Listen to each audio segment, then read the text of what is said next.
नमस्कार, आप देख रहे हैं प्राइम टीवी। मैं हूं आपके साथ सपना सिंह। वक्त हो चुका उत्तर प्रदेश की खबरों का। लोकसभा चुनाव में यूपी में मिली हार के बाद योगी सरकार एक्शन मोड में आ गई है। मुख्यमंत्री योगी आदित्यनाथ शनिवार को मंत्रिमंडल के सभी सहयोगियों के साथ बड़ी बैठक करेंगे। चुनाव परिणाम आने के बाद होने वाली इस महत्वपूर्ण बैठक में मुख्यमंत्री प्रदेश में भाजपा की हार के साथ ही सभी मंत्री के कार्यों की समीक्षा करेंगे। लोक भवन में होने वाली इस बैठक में सभी कैबिनेट मंत्रियों के साथ राज्य मंत्रियों को बुलाया गया है। इस दौरान केंद्र और राज्य सरकार की योजनाओं की प्रगति पर भी चर्चा होगी और मुख्यमंत्री द्वारा अहम दिशा निर्देश दिए जाएंगे। इसके अलावा रिक्त सरकारी पदों पर भर्तियों को लेकर भी निर्देश दिए जा सकते हैं। ऐसा माना जा रहा है कि उन सभी सीटों पर विशेष चर्चा होगी जहां पर मंत्रियों की हार हुई है। सरकार के अलावा संगठन के स्तर पर भी जल्द ही बैठक का आयोजन होना है।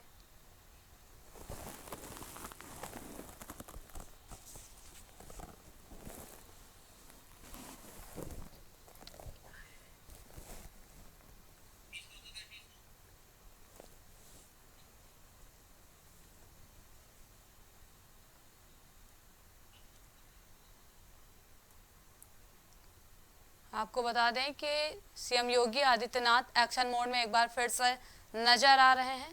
लोकसभा चुनाव में यूपी में मिली हार के बाद योगी सरकार एक्शन मोड में आ गई है।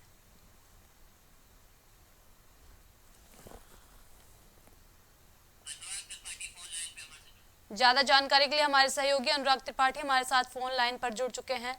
अनुराग, सीएम योगी आदित्यनाथ एक बार फिर से एक्शन मोड में आ चुके हैं।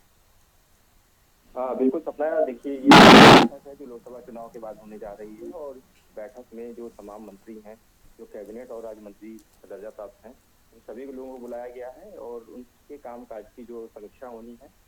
इस बात का मंथन होना है कि लोकसभा चुनाव में इतनी पूरी तरीके से बीजेपी कैसे अपनी सीटें हार गई, मैं 33 सीटों पर यूपी में कैसे बीजेपी सिमट कर रह गई, कहाँ पर कमी रह गई, इन सब बातों पर आज मंथन होना है। इसके अलावा लोकसभा चुनाव के बाद जो कामकाज है वो बिल्कुल ठप पड़ा हुआ था आचार संहिता की वजह से, तो तमाम कामों का भी आज उन पर मंथन होगा।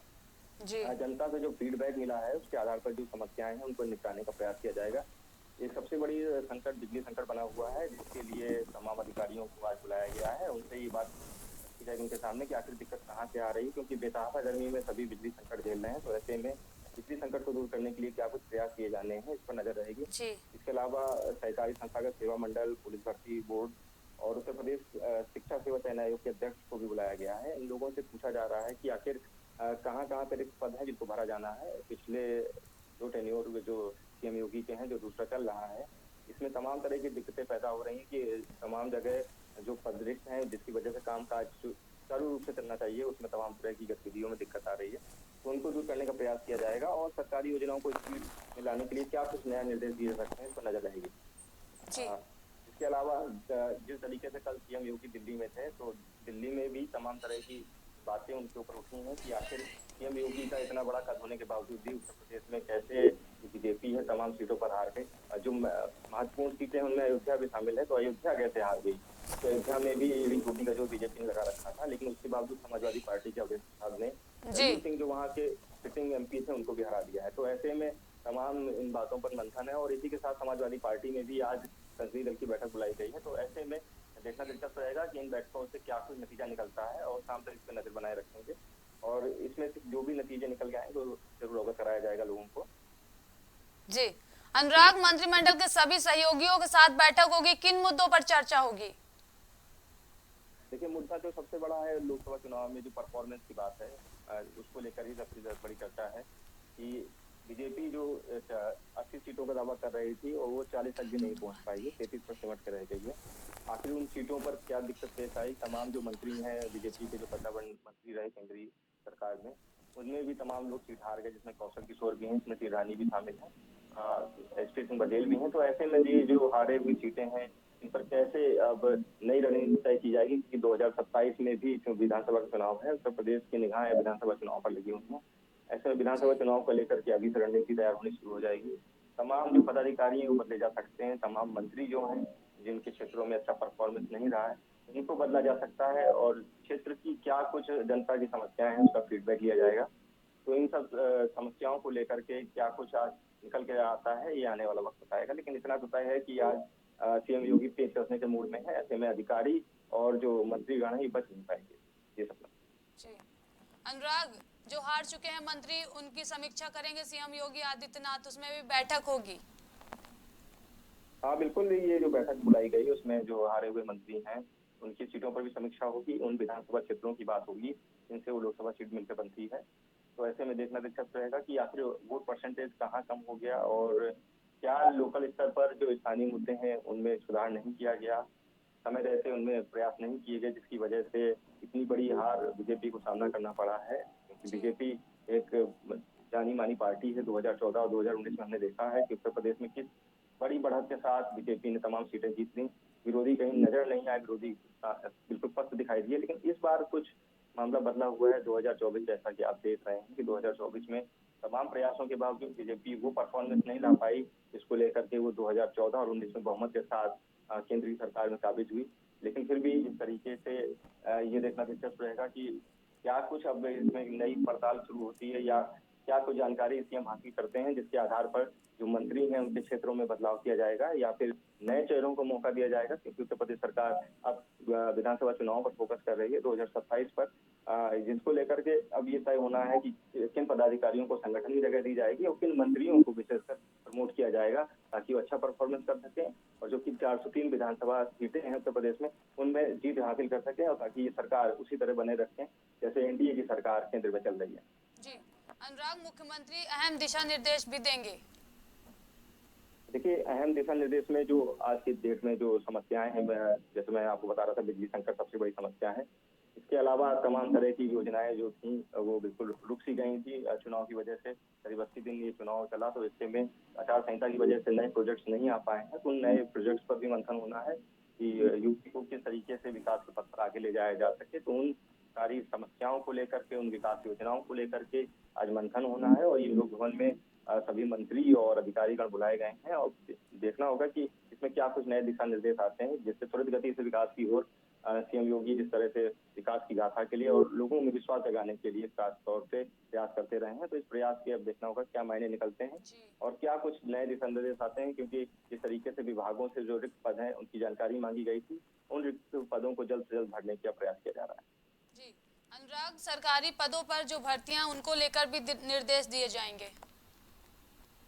हाँ, जैसा कि मैं आपको बता रहा था कि तमाम ऐसे विभाग हैं जो कि लोगों को नौकरी नहीं दे पा रहा है, लेकिन रिक्त पद वहाँ पड़े हुए हैं। तो उसकी जानकारी चुनाव से पहले ही मांग ली गई थी, लेकिन उसमें किसी भी तरह का कोई आगे काम होता दिखाई नहीं दिया। तो ऐसे में समझ में आता है कि इन जो रिक्त पद हैं उनको जल्द से जल्द नौकरियां भर के जल्द नौकरियां भर के उन पदों को जो भरा जाएगा ताकि काम की जो रफ्तार है उसको कहीं उसमें कोई कमी ना आ जाए। क्योंकि हम देखते रहे हैं कि जिस तरह से योगी सरकार अपना प्रचार प्रसार करती रही है उस प्रचार प्रसार में भी तमाम तरह की विकास की बातें आती रही हैं। लेकिन जिस तरीके से लोकसभा चुनाव में उत्तर प्रदेश ने एक तरह से बीजेपी को खारिज कर दिया, वो एक बड़ी चिंता की बात है। और चिंता को देखते हुए ही आज जो विभागाध्यक्ष हैं उनकी बैठक बुलाई गई है। उनसे ही पूछा जा रहा है कि आखिर कहाँ पर उनके विभागों में दिक्कत आ रही है, क्यों रिक्त पद नहीं भरे जा पाए अब तक और किस तरीके से इन रिक्त पदों को भरा जाए, क्या सीधी भर्ती कराई जाए या फिर इंटरव्यू के जरिए उन रिक्त पदों को भरा जाए ताकि जल्द से जल्द जो काम रुके हुए हैं उनको पूरा किया जा सके। ज्यादा जानकारी के लिए आपका बहुत बहुत धन्यवाद।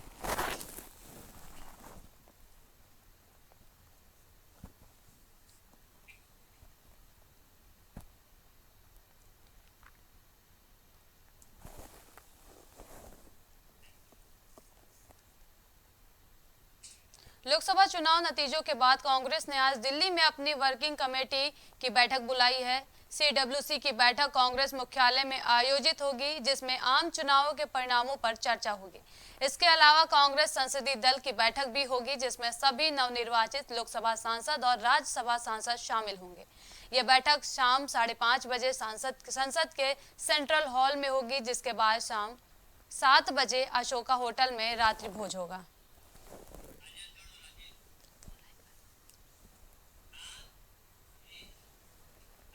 ज्यादा जानकारी के लिए हमारे सहयोगी राजेश यादव हमारे साथ जुड़ चुके हैं। राजेश, आज कांग्रेस की बैठक होगी, क्या कुछ अपडेट है?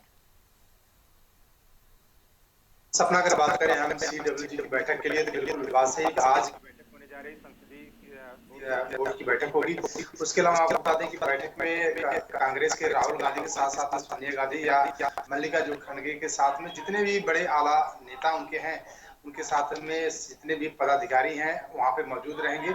और दूसरी बात है कि वहां बैठक होने के बाद जो है अशोका होटल में उनका रात्रि भोज भी किया करने का वहां पे आयोजन किया गया है। जी। तो जाहिर सी बात है कि कांग्रेस जो जिस तरीके से इंडिया गठबंधन ने जीत हासिल की है, जिस तरीके से इंडिया गठबंधन ने इस बार परफॉर्मेंस किया है इस 2024 के लोकसभा के चुनाव में, उन सारी चीजों को लेकर आज रणनीति, उसके अलावा फिर आगे की रणनीतियों पर चर्चा की जाएगी कि किस तरह से आगे उनको फिर से बीजेपी को या एनडीए को टक्कर देना है। इन सारी मुद्दों पर आज बात होने वाली है। जी राजेश, किन बड़े मुद्दों पर बात हो सकती है आज?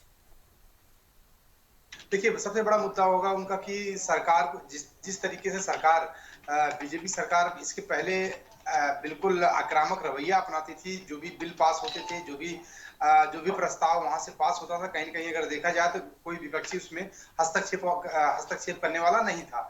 लेकिन इस बार जो 2024 का जो चुनाव हुआ है, कहीं न कहीं जो 2024 में सरकार एनडीए बना रही है, तो कहीं न कहीं विपक्ष जो है, इंडिया गठबंधन जो है, बहुत मजबूती के साथ विपक्ष में खड़ा रहेगा। क्योंकि जिस तरीके से बीजेपी ने मनमानी किया था पिछले सरकार में, जो भी बिल था, जो भी प्रस्ताव थे, अपने हिसाब से उन्होंने पास कर लिया था। कहीं न कहीं अब वो मनमानी इस बार नहीं चलने वाली है, क्योंकि विपक्ष लगातार हर मुद्दे पर हर राह में के रोड़े अटकाने का काम करेगा। और दूसरी चीज है कि जिस तरीके से सरकार जो है लगातार कई बिल सारे पास किए थे, जिसमें बहुत सारे कई ऐसे मुद्दे थे कि जो कहीं कहीं जनता के विपरीत भी थे।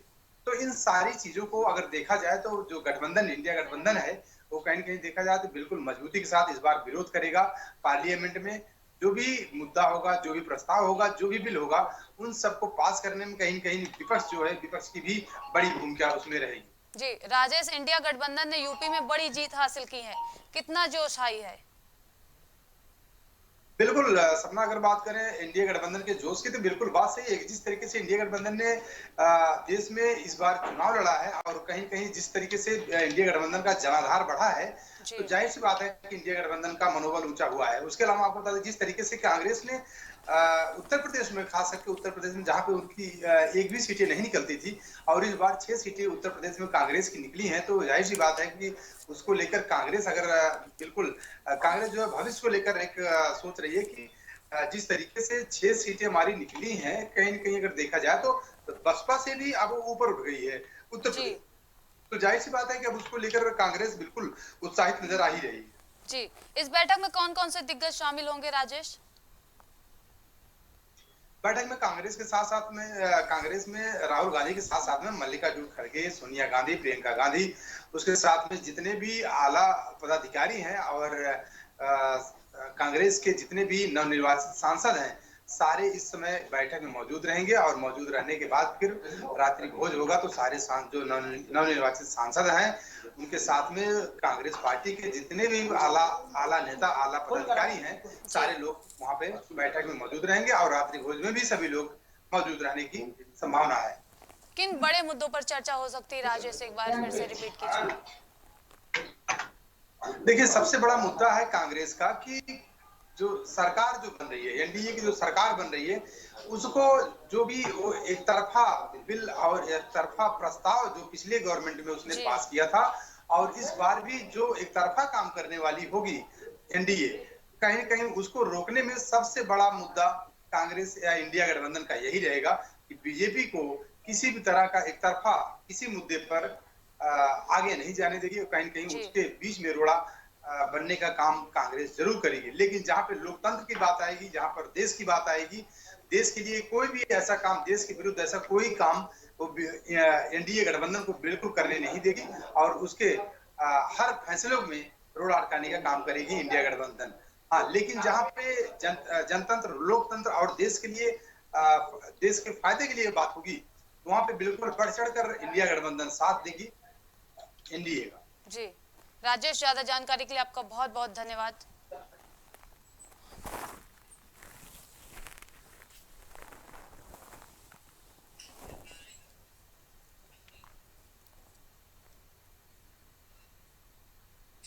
लोकसभा चुनाव के नतीजों के बाद बैठकों का दौर लगातार जारी है।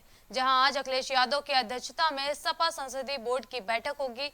वहीं सपा दफ्तर में करीब 11:30 बजे मंथन होगा, जिसमें आगे की रणनीति पर चर्चा होगी। बता दें कि बैठक में सपा के सभी सांसद और डिंपल यादव भी मौजूद रहेंगी। ज्यादा जानकारी के लिए हमारे सहयोगी राजेश हमारे साथ लाइव जुड़ चुके हैं। राजेश, आज सपा दफ्तर में बैठक होगी, क्या कुछ अपडेट है?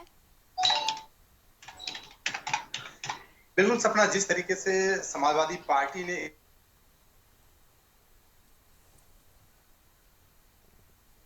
सांसद जितने भी हैं आज उनकी बैठक सपा सुप्रीमो अखिलेश यादव आज सपा मुख्यालय में लेने वाले हैं और उसमें डिंपल यादव के साथ साथ में धर्मेंद्र यादव और बाकी जितने भी नवनिर्वाचित सांसद हैं सभी नवनिर्वाचित सांसद आज मौजूद रहेंगे। उसके साथ साथ मैं आपको बता दें जो भी पदाधिकारी हैं, जो बड़े कद्दावर नेता हैं, वो भी आज बैठक में मौजूद रहेंगे। उसके साथ साथ में आपको बता दें कि जो समाजवादी पार्टी है वो आगे की रणनीतियों पर चर्चा करेगी और आगे किस तरीके से काम करना है और किस तरीके से बीजेपी को टक्कर देना है। इसके बाद भी चाहे विधानसभा का चुनाव होगा, चाहे लोकसभा का चुनाव होगा या जो भी चुनाव होंगे, तो एनडीए को या बीजेपी को किस तरीके से टक्कर देंगे, समाजवादी पार्टी किस तरह से टक्कर देना है, उन सारी रणनीतियों पर आज इस बैठक में चर्चा होगी।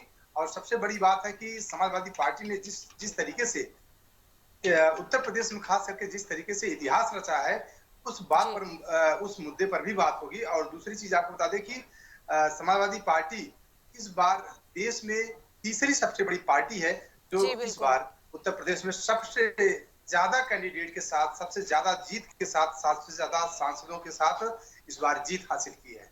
कौन कौन शामिल होगा बैठक में, सपा की बैठक में राजेश? सपना, मैंने आपको बता दिया कि सपा की बैठक में अखिलेश यादव, शिवपाल यादव के साथ साथ रामगोपाल यादव भी मौजूद रहेंगे। उसके साथ में डिंपल यादव और उसके साथ साथ में डिंपल यादव, साथ में धर्मेंद्र यादव। उसके अलावा जितने भी नवनिर्वाचित सांसद हैं या समाजवादी पार्टी के जितने भी कद्दावर नेता हैं, सारे लोग आज समाजवादी पार्टी कार्यालय में मौजूद रहेंगे और मंथन होगा बीजेपी को किस तरीके से आगे भी किस तरीके से टक्कर देना है और किस तरीके से समाजवादी पार्टी की रणनीतियां किस तरीके से बनाई जाए और जनता का मतलब ग्राउंड लेवल तक किस तरीके से जनता के बीच में पहुंचा जाए, किस तरीके से जनता को ऑब्लाइज किया जाए, इन सारी मुद्दों पर आज वहां पर समाजवादी पार्टी कार्यालय में आज बैठक होगी, मंथन होगा। इन्हीं सारे मुद्दों पर आज मुहर लगने वाली है। जी राजेश, समाजवादी पार्टी तीसरी सबसे बड़ी पार्टी बन गई है, तो ऐसा क्या जादू कर दिया अखिलेश यादव ने कि तीसरी सबसे बड़ी पार्टी बना दी समाजवादी पार्टी को? देखिए, अखिलेश यादव लगातार पीडीए का नारा देते रहे हैं और सबसे बड़ी पार्टी जो बनकर उभरी है, सबसे बड़ी वजह यही है कि अखिलेश यादव इस बार पीडीए को लेकर चले। पीडीए के साथ साथ में जिस तरीके से बीजेपी ने उत्तर प्रदेश में कहा जाए तो समाजवादी पार्टी ने लगातार कहती है कि बीजेपी उत्तर प्रदेश के लोगों के साथ सौतेला व्यवहार कर रही है और उत्तर प्रदेश के लोगों को छला है। तो जाहिर सी बात है कि इन सारे मुद्दों के लेकर अखिलेश यादव लगातार जनता के बीच में गए और जनता को शायद समझाने में कामयाब रहे कि बीजेपी जो है संविधान बदल देना चाहती है, बीजेपी युवाओं के साथ दुर्व्यवहार कर रही है और उनको बेरोजगार कर रही है, रोजगार उनको नहीं दे रही। उसके साथ साथ मैं आपको बता दें कि देश में भ्रष्टाचार और महंगाई चरम सीमा पर है। मुझे लगता है कि अखिलेश यादव लगातार लोगों को समझाने में कामयाब रहे और अखिलेश यादव की कामयाबी कहीं न कहीं उत्तर प्रदेश में जो लोकतंत्र है, उत्तर प्रदेश में जो जनता का सहयोग है, कहीं न कहीं मुझे लगता है कि अखिलेश यादव को मिलता हुआ दिखाई दिया। और इस बार जो है उत्तर प्रदेश में समाजवादी पार्टी सबसे बड़ी पार्टी बनकर उभरी है और अगर बात की जाए देश की, तो देश में तीसरी सबसे बड़ी पार्टी समाजवादी पार्टी बनकर इस बार उभरी हुई है। जी राजेश, युवाओं का भी बहुत ही ज्यादा सपोर्ट रहा इस बार अखिलेश यादव के साथ। बिल्कुल, अखिलेश यादव जिस तरीके से लगातार युवाओं के लिए लड़ते हुए नजर आए थे, जाहिर सी बात है उसको लेकर खास करके युवाओं ने अखिलेश यादव का बिल्कुल पूरी तरह से साथ दिया। मैं आपको बता दूं कि अभी कुछ दिन पहले लगभग 50-60 हजार भर्तियां पुलिस की निकाली गई थी, जिसको लेकर अखिलेश यादव लगातार सरकार पर निशाना साधते रहे, क्योंकि वो पुलिस भर्तियां उसका एग्जाम भी हुआ और पेपर लीक भी हुआ। लीक होने के बाद भी वो एग्जाम टाला गया और 6 महीने के बाद फिर से दोबारा सरकार के द्वारा कराने के लिए आश्वासन दिया गया। लेकिन जिस तरीके से युवा लगातार सरकार पर आरोप लगाते आए कि 6 भर्तियां ऐसी की गई जो 6 की 6 भर्तियां लीक हुई उत्तर प्रदेश में, उत्तर प्रदेश सरकार में, लेकिन किसी को रोजगार नहीं मिल पाया। जाहिर सी बात है कि युवा सरकार से कहीं न कहीं देखा जाए तो युवा सरकार से नाराज थे। और दूसरी चीज आपको बता दें, वहीं विपक्ष जो है, अखिलेश यादव जो है लगातार युवाओं की आवाज बनते रहे, युवाओं की आवाज को बुलंद करते रहे। तो जाहिर सी बात है कि उन्हीं आवाज को लेकर, अखिलेश यादव की बातों को लेकर युवा जो है इस बार कहीं कहीं अगर देखा जाए तो समाजवादी पार्टी का साथ दिए, समाजवादी पार्टी की बातों को, समाजवादी पार्टी की अखिलेश यादव के वादों को, जिस तरीके से अखिलेश यादव ने वादा किया था कि अगर सरकार अगर बनती है तो कहीं न कहीं अग्निवीर जो है उसको कैंसिल करके हम फिर से उनको पूरी तरह से रोजगार देंगे। दूसरी चीज, जो बेरोजगार है युवा, उनको रोजगार देने के लिए, उसके साथ महिलाओं को, और दूसरी चीज महंगाई को कम करने के लिए, उसके साथ साथ में जो संविधान बदलने का बीजेपी कई जो प्रत्याशी थे उन्होंने कह भी दिया था कि 400 पार का मतलब है कि संविधान बदलना। तो जाहिर सी बात है कि संविधान बदलने को लेकर जिस तरीके से अखिलेश यादव ने ग्राउंड जीरो पर गए, और उनकी बातें, जो अगर बात की जाए एससी वोटर की, जो कोर वोटर होता था मायावती का, तो कहीं कहीं मायावती के कोर वोटर जो होते थे उनके दिलों में अखिलेश यादव ने घर कर गए, और उन्होंने उनको समझाने में कामयाब हो गए कि कहीं न कहीं अगर बीजेपी अगर आती है तो संविधान बदल देगी। तो जो संविधान बाबा साहब अम्बेडकर का है, और बाबा साहब अम्बेडकर के साथ जो एससी वोटर है उसकी सहानुभूति होती है। तो कहीं न कहीं उन्हीं बातों को लेकर एससी वोटर भी इंडिया गठबंधन को सपोर्ट किया, अखिलेश यादव को सपोर्ट किया, जिसकी वजह से उत्तर प्रदेश में समाजवादी पार्टी ऐतिहासिक जीत हासिल की। जी राजेश, सबसे ज्यादा चर्चा का विषय बन चुकी है अयोध्या नगरी, वहां पर भी सपा प्रत्याशी ने जीत हासिल की है। क्या वजह रही? अखिलेश यादव तो राम मंदिर में दर्शन तक करने नहीं गए। देखिए सपना, अगर हम बात करें उत्तर प्रदेश में अयोध्या सीट की, तो अयोध्या सीट अगर कहते हैं तो अयोध्या सीट हॉट सीट थी, और हॉट सीट पर लगातार जिस तरीके से बीजेपी की निगाह थी, और खास करके मुख्यमंत्री योगी आदित्यनाथ की, नरेंद्र मोदी की, और यहाँ तक कहें बीजेपी के जो भी बड़े कद्दावर और दिग्गज नेता थे, उनकी निगाहें थी अयोध्या पर, क्योंकि राम मंदिर का शिलान्यास हुआ था, राम मंदिर भव्य उद्घाटन हुआ था। जाहिर सी बात है, जिस तरीके से जनता ने राम मंदिर में अयोध्या में जाकर यही नारा दिया था कि जो राम को लाए हैं हम उनको लाएंगे, कहीं न कहीं ये नारा वहां पर बिल्कुल फेल साबित हुआ। और सबसे बड़ी वजह फेल साबित होने की ये थी कि जो स्थानीय लोग थे अयोध्या में, उनके साथ दुर्व्यवहार हुआ, उनके साथ कई घटनाएं हुई, और अयोध्या में खास करके जिस तरीके से गरीब लोग थे, गरीब तबके के लोग थे, जो उनके साथ वहां पे दिक्कतें हुई है, जो वो लोग दिक्कतें वहां पे झेले हैं, चाहे बुलडोजर चला है, जिस तरीके से उन लोगों का घर गिरा दिया गया, कहीं न कहीं अगर देखा जाए जो रेडी पटरी वाले लोग थे, जो उनकी सारी कमाई खत्म कर दी गई, तो कहीं न कहीं अगर देखा जाए तो वहां के स्थानीय लोगों में गुस्सा था, और वो स्थानीय लोग जो अयोध्या के प्रॉपर स्थानीय लोग थे, कहीं न कहीं वो बीजेपी के खिलाफ वोटिंग किए, और वहां पे अवधेश प्रसाद को वहां पे अपना नेता चुना, अपना सांसद चुना वहां से। जी राजेश, अवधेश प्रसाद ने कहा कि प्रधानमंत्री मोदी यहां से चुनाव लड़ना चाहते थे, लेकिन उन्हें पता चल गया कि मैं बहुत ईमानदार हूं, मैं जमीनी हूं, इस वजह से वो पीछे हट गए। बिल्कुल सही है कि प्रधानमंत्री, देखिए प्रधानमंत्री की बात जहां तक अगर की जाए तो प्रधानमंत्री लगातार वाराणसी से सांसद भी रहे हैं, और इस बार भी वो वाराणसी से चुनाव लड़े। लेकिन एक चीज आपको बता दें कि जिस तरीके से प्रधानमंत्री नरेंद्र मोदी का जिस तरीके से जनाधार घटा हुआ है, तो जाहिर सी बात है कि अगर वो अयोध्या में अगर चुनाव लड़ते तो मुझे लगता है कहीं ऐसा ना हो जाता कि प्रधानमंत्री जो नरेंद्र मोदी जी का उनका सपना जो था पीएम बनने का, कहीं न कहीं उनका सपना भी टूट सकता था अयोध्या से चुनाव अगर वो लड़ते तो। कहीं न कहीं जिस तरीके से अयोध्या के लोगों में बीजेपी के प्रति गुस्सा था, बीजेपी के प्रति दुर्भावना थी वहां के स्थानीय लोगों में, तो कहीं न कहीं मुझे लगता है कि वहां से अगर नरेंद्र मोदी चुनाव लड़ते तो उनका पीएम बनने का सपना टूट जाता, क्योंकि उन्होंने जिस तरीके से वाराणसी में चुनाव लड़ा है, वहां पे इंडिया गठबंधन के उम्मीदवार अजय राय ने जिस तरीके से उनको टक्कर दी है, तो कहीं न कहीं अगर देखा जाए जब वाराणसी में उनकी टक्कर थी, तो अगर वो अयोध्या में चुनाव लड़ते तो मुझे लगता है कहीं न कहीं उनको हार का सामना भी देखना पड़ सकता था अयोध्या में। जी राजेश, अयोध्या की जनता कहती थी कि जो राम को लाए हैं हम उनको लाएंगे, फिर कैसे इतना पलट हो गया कि अयोध्या में सपा प्रत्याशी जीत गए? सपना, मैंने आपको पहले भी बताया था कि अयोध्या में सबसे बड़ी वजह थी कि जो वहाँ के स्थानीय लोग थे, उनके घरों पे बुलडोजर चला गया। जी। जो वहाँ पे छोटे-छोटे लोग थे, रेहड़ी खुमचे वाले लोग थे, जो कमाने वाले लोग थे, दिन भर कमाते थे और फिर रात में वही जो दिन भर कमाए हुए थे, वही रात में खा के सोते थे। जो ऐसे लोग थे, वहाँ के गरीब गरीब तबके के लोग थे, कहीं न कहीं अगर देखा जाए, तो जो उनके साथ वहाँ पे बीजेपी सरकार ने किया, तो कहीं न कहीं उसी का खामियाजा बीजेपी को वहाँ पे भुगतना पड़ा अयोध्या में। लेकिन जो बीजेपी में ये नारा गूंजता था कि जो राम को लाए हैं, हम उनको लाएँगे, कहीं न कहीं अगर बात की जाए, तो ये अयोध्या के स्थानीय लोगों का नारा नहीं था।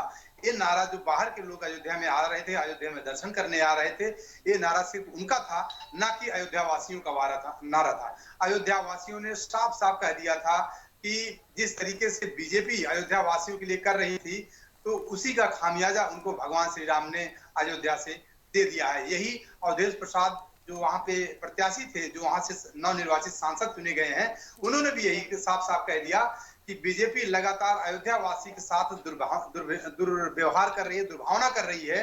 तो उसी का खामियाजा सिर्फ प्रभु श्री रामचंद्र जी ने बीजेपी को दिया है, जो अयोध्या से बीजेपी के सांसद हार गए और नहीं जीत पाए और वहां से समाजवादी पार्टी ने बड़ी जीत हासिल की। जी राजेश, राहुल गांधी और अखिलेश यादव की जोड़ी ने भी कमाल कर दिया है। हमें लगता है कि यूपी की जनता को इन दोनों की जोड़ी भी बहुत ज्यादा पसंद आई है। बिल्कुल, जिस तरीके से एनडीए का अगर कहें या बीजेपी कहें, तो जिस तरीके से एनडीए और बीजेपी ने लगातार दो लड़कों की जोड़ी, दो युवाओं की जोड़ी, तो मतलब एक तंज कसते थे कहीं न कहीं अगर देखा जाए, तो जी। जिस तरीके से उन्होंने तंज कसा है, तो कहीं न कहीं उसका भी खामियाजा उनको भुगतना पड़ा है। और उत्तर प्रदेश में नहीं, पूरे हम बात करते हैं पूरे देश में, जिस तरीके से उन्होंने ये दोनों जोड़ी जिस तरीके से कामयाबी हासिल की है, खास करके उत्तर प्रदेश की बात करें अगर, तो उत्तर प्रदेश में भी जिस तरीके से इस दोनों लड़कों की जोड़ी कामयाब बनी है, कामयाबी हासिल की है, कहीं न कहीं देखा जाए, तो बीजेपी के लिए बहुत शर्म की बात है, क्योंकि बीजेपी को जिस तरीके से बीजेपी लगातार कहती आई थी कि उत्तर प्रदेश में 80 की 80 सीटें भाजपा जीत रही है, और उनके उन मंसूबों पर जिस तरीके से इंडिया गठबंधन या समाजवादी पार्टी ने पानी फेर दिया है, कहीं न कहीं बीजेपी के लिए शर्म की बात है। और वही दो लड़कों की जोड़ी ने उत्तर प्रदेश में भी कमाल कर दिया और यहाँ पर 43 सीटें जीत कर आई इंडिया गठबंधन ने, और 37 सीटें यहाँ पर समाजवादी पार्टी ने जीतकर इतिहास कायम किया। जी राजेश, एक आखिरी सवाल। राहुल गांधी ने महिलाओं से वादा किया कि 8,500 रुपए हर महीने देंगे और महिलाएं लाइन लगाकर खड़ी हैं, इस पर क्या कहेंगे आप? देखिए, राहुल गांधी ने ये कहा था कि अगर इंडिया गठबंधन की अगर सरकार बनती है, तो हम हर गरीब महिलाओं को 8,500 रुपए देंगे। लेकिन जब उनकी सरकार बनेगी, तब उन्होंने वादा किया था, ना कि सरकार नहीं बनने के बाद भी। तो देखिए, जाहिर सी बात है, जिस तरीके से अभी एनडीए की सरकार बनी है, एनडीए गठबंधन की सरकार बनी है, तो कहीं न कहीं देखा जाए, तो अब वही चीज तो एनडीए गठबंधन को करना चाहिए, जो विपक्ष ने वादा किया था। लेकिन अगर विपक्ष ने तो वादा किया था, लेकिन अगर विपक्ष की सरकार नहीं बनी, तो कहीं न कहीं अगर देखा जाए, तो भाई अब राहुल गांधी अब उसमें कुछ नहीं कर सकते, इसलिए कि उनकी सरकार नहीं है। हाँ, लेकिन यह है कि अब पार्लियामेंट में ये मुद्दा राहुल गांधी उठा सकते हैं कि अब राहुल गांधी ने कहा भी है कि अब मैं हर बिल पर, हर प्रस्ताव पर, जो भी एनडीए गठबंधन जो भी बिल पास करेगी, जो भी प्रस्ताव पास करेगी, कहीं न कहीं वो जनता के लिए, अब जो इंडिया गठबंधन है, वो कहीं न कहीं पूरी तरीके से पार्लियामेंट में आवाज उठाते हुए दिखाई देगी और पूरे देश के लोगों के साथ, पूरे देश के गरीबों के साथ, पूरे देश की जनता के साथ इंडिया गठबंधन लगातार खड़ी हुई नजर आएगी। जी राजेश, ज्यादा जानकारी के लिए आपका बहुत बहुत धन्यवाद।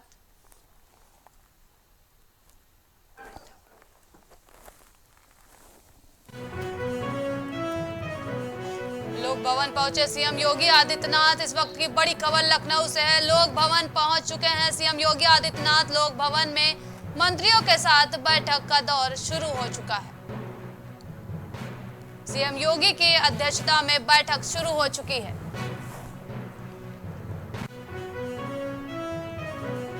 खबर लखनऊ से है। लोक भवन पहुंच चुके हैं सीएम योगी आदित्यनाथ। लोक भवन में मंत्रियों के साथ बैठक शुरू हो चुकी है। सीएम योगी की अध्यक्षता में बैठक शुरू हो चुकी है।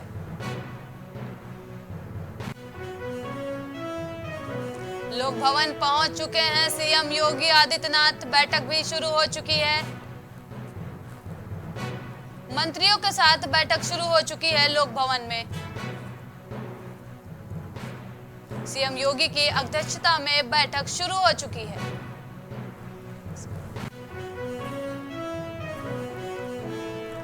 लोक भवन पहुंच चुके हैं सीएम योगी आदित्यनाथ। बैठक भी शुरू हो चुकी है। लोक भवन में मंत्रियों के साथ भी बैठक शुरू हो चुकी है। सीएम योगी की अध्यक्षता में बैठक शुरू हो चुकी है।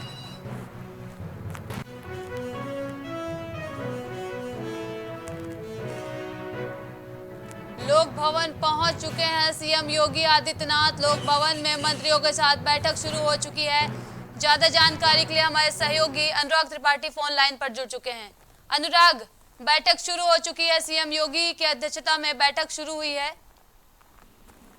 देखो, सतना लोकसभा चुनाव के बाद सीएम योगी की मंत्रियों के साथ पहली बैठक है, जिसमें लोकसभा चुनाव के मद्देनजर समीक्षा होनी हुई है, साथ ही जो विभागों का काम काज है उन पर भी मंथन होना है। तो खास तौर से सीएम योगी ने आज मंत्रिमंडल की बैठक बुलाई है, जिसमें सभी कैबिनेट मंत्री और राज्य मंत्रियों को बुलाया गया है। आज इस पर चर्चा होगी कि लोकसभा चुनाव में जिस तरीके से तमाम सेंटर रहे, वहाँ से वोटर नहीं जुट पाए, वोट परसेंटेज कम रहा, इसको लेकर के तमाम ऐसी सीटें रही जो सीट मानी जाती रही, लेकिन उन पर भी बीजेपी अच्छा परफॉर्म नहीं कर पाई है। तो 2014 और 2019 में जो सीटें जीती गई थी उनको भी बीजेपी ने गंवा दिया है। इसको लेकर के ये बैठक है और इस बैठक के बाद ये तय होना है कि आखिर हार की जिम्मेदारी कौन कौन लेने वाला है। सबसे बड़ी बात यह है कि विभागों को लेकर भी अंतर होगा कि विभागों में कामकाज किस तरीके से बनाया जा सके, क्योंकि चुनाव के मद्देनजर जो कामकाज था वो ठप्पा हो गया था, तो उसमें भी निरंतरता लाने के लिए और तेजी लाने के लिए आज बैठक लाई गई है। जी अनुराग, ज्यादा जानकारी के लिए आपका बहुत बहुत धन्यवाद।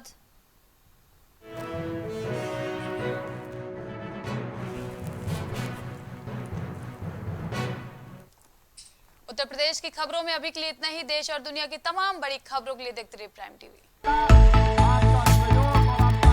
कुछ भाव पुष्प। आप देख रहे हैं प्राइम टीवी, सच साहस सरोकार। बच्चों के उज्जवल भविष्य के लिए चुने आदर्श जनता विद्यालय, गोला कस्ता रोड, उमरपुर, लखीमपुर खीरी। एडमिशन के लिए आज ही संपर्क करें। शिक्षा जीवन सार्थक करता यही मंत्र है मूल्य। शिक्षा की ही ज्योति जलाता बाल मंदिर हाई स्कूल। बच्चों के सुनहरे भविष्य के लिए आज ही चुने Bal Mandir high school, Jabalpur road, Deori, जिला Raisen. Admission open. Cosmo laser dental clinic and dental implant centre, जो देता है आपको वर्ल्ड क्लास की बेहतरीन डेंटल सुविधाएं। पता प्रथम तल, वृंदावन टावर, ऑपोजिट होटल जेके palace, civil Lines, Prayagraj, Uttar Pradesh. संपर्क करें 3938822172। ग्वालियर शहर का जाना माना पैलेस, शानदार फैसिलिटीज और एयर कंडीशन रूम्स की अवेलेबिलिटी। तो देर किस बात की, आज ही संपर्क करें जनकपुरी पैलेस और श्रीराम इवेंट, जनकपुरी प्लाजा, दाने बाबा रोड, शताब्दीपुरम, ग्वालियर। सालों से लोगों की स्वास्थ्य का रखा ख्याल, लोगों को जिनसे मिलता है बेहतर उपचार। Doctor Shri Krishna Singh Yadav, consultant physician, जिला चिकित्सालय के सामने, रोशन कुटीर, मुरैना। फिजियोथेरेपिस्ट नजमा खान की फिजियोथेरेपी के माध्यम से पाए पुराने से पुराने दर्द से तुरंत निजात। सीरा best health care happy family. पता डोंगरपुर नहर, MS रोड, कैलारस, मुरैना, मध्य प्रदेश। दशकों से प्रयागराज के विश्वसनीय शैक्षणिक संस्थानों में से एक वैभव क्लासेस, जहां मिलता है शिक्षा का बेहतर एनवायरनमेंट अनुभवी शिक्षकों के साथ। पता near auto sales building, Civil Lines, Prayagraj. babaSahebShadi.com, ये पोर्टल वेबसाइट शादी विवाह के रिश्तों के लिए ये बहुत ही भरोसेमंद और बेहतरीन पोर्टल वेबसाइट है। अभी तक बहुत सारे लोगों ने इस पर भरोसा किया है और मनचाहा रिश्ता पाया है। ये पूर्णतः सुरक्षित है। आप आज ही अपना निशुल्क पंजीकरण कराएं और मनचाहा रिश्ता पाएं। गोयल सुपर स्पेशलिटी हॉस्पिटल आपके लिए लेकर आया है world class heart care facilities, जहां होता है हार्ट समेत सभी बीमारियों का बेहतर इलाज। संपर्क करें अयोध्या रोड, चिन्हट, लखनऊ। माँ सरस्वती शिक्षण संस्थान मदुरी, राजकीय मान्यता प्राप्त विद्यालय, जहां होता है भविष्य निर्माण। एडमिशन के लिए आज ही संपर्क करें और अपने बच्चों को दिलाएं बेहतर शिक्षा। जिला Kheri, Uttar Pradesh. MGM hospital and research centre, advance neuro and spine surgery centre. आपका स्वास्थ्य ही हमारी प्राथमिकता। पता Jhalwa Prayagraj. M planet digital world लेकर आया है इलेक्ट्रिक स्कूटर की दुनिया में नई क्रांति। बेहतर कंफर्ट, आधुनिक सुविधाओं से लैस रोड का नया बादशाह। इलेक्ट्रिक स्कूटी अपनाए, प्रदूषण को कहे बाय बाय। पता प्रोफेसर कॉलोनी, कमला नगर, आगरा। मस्तिष्क मनोरोग, नस एवं नशा मुक्ति के विशेषज्ञ डॉक्टर राकेश पासवान। पता Sitaram hospital, Darbhanga colony, Lowther road, Prayagraj. खोज करी भोजपुरी के पहला story telling mobile app Yayavari via Bhojpuri play store से और डूब जाएं दुनिया भर के कहानियन के अद्भुत सागर में आपन भाषा भोजपुरी में। यायावरी वाया भोजपुरी, कथा कहानी आपन बन।